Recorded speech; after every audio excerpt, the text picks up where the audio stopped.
Bonsoir à toutes, bonsoir à tous. À la une, la campagne de vaccination ralentit au Maroc. Les livraisons de doses se font attendre et le Royaume devrait bientôt atteindre le plafond de personnes vaccinables. Pour le moment, pas d'inquiétude à avoir toutefois. Tous ceux qui ont reçu une première dose auront la deuxième. On fait le point en début d'édition.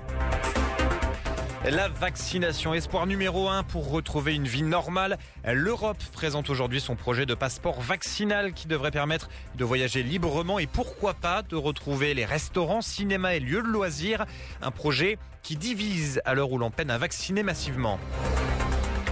En France, le pays se confinait pour la première fois il y a tout juste un an. Une mesure qui devait durer 2 semaines dans un premier temps. On retrace le fil des événements dans cette édition. Et puis pour refermer ce journal, un mot de sport, le point sur les rencontres de la deuxième journée des phases de groupe de la Coupe de la CAF. On le disputait hier, les rencontres de la deuxième journée des phases de groupe de la Coupe de la CAF.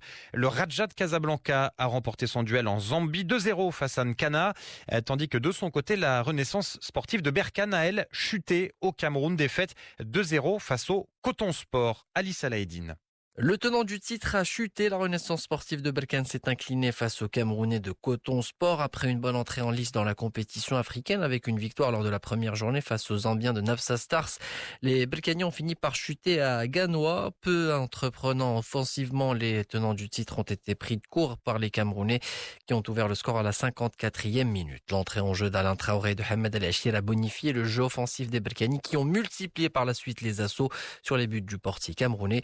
Mais contre le cours du jeu, ce sont les Coton Sport qui ont réussi à doubler la mise à la 62e minute de jeu.